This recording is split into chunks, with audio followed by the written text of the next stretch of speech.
This is the posteromedial drawer test.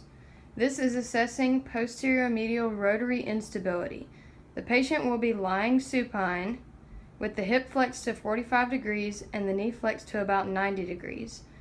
The foot is positioned inward so that the tibia is internally rotated, and then the examiner will stabilize the foot. The examiner will provide a posterior force to test for tibial translation, pain, and laxity. This will be a positive result to damage of the structures in the posterior medial aspect of the knee. This could include the MCL, part of the PCL, the medial gastroc head and tendon.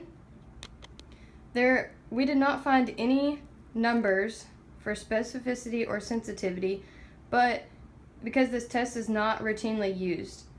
But it is the test of choice when you're trying to diagnose posterior medial rotary instability injuries.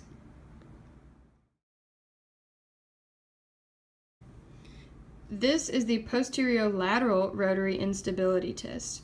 The patient will be in the same position, supine, hip flexed to 45 degrees and knee flexed to 90 degrees. Instead, the examiner will rotate the foot pointing out so that the tibia is externally rotated. Again, stabilizing the foot, the examiner will provide a posterior force to the tibia, palpating the joint line.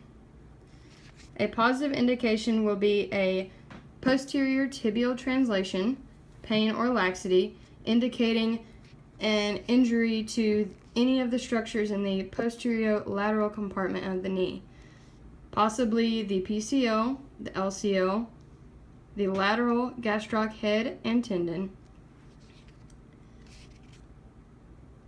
We did not have any numbers for specificity or sensitivity for this test because it is not routinely used. But this posterior lateral drawer test is useful in diagnosing injuries to any of the structures in the posterior lateral compartment of the knee. To perform the McMurray's test, the patient should be laying supine. The examiner will grasp the joint line of the knee being examined and lift the leg off of the table. The examiner will then passively place the knee into flexion and extension while also applying valgus and varus forces on the knee. A positive test is characterized by any popping or clicking felt or heard within the joint. This test has a sensitivity of 0.16 and a specificity of 0.98, meaning that it is good at ruling in a meniscal tear.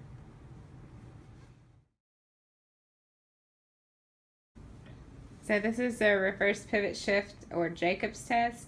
The subject lies supine with the knee flexed at 40 to 50 degrees. The examiner stands with proximal hand on the subject's posterior lateral leg, distal to the patella, and the thumb on the fibular head. They grasp the subject's midfoot at the heel. The examiner externally rotates the tibia with one hand and applies a valgus force with the other hand while slowly extending the knee. A positive find for this test is if the lateral tibial plateau subluxes posteriorly, and this could indicate damage to the PCL, LCL, or posterior lateral capsule.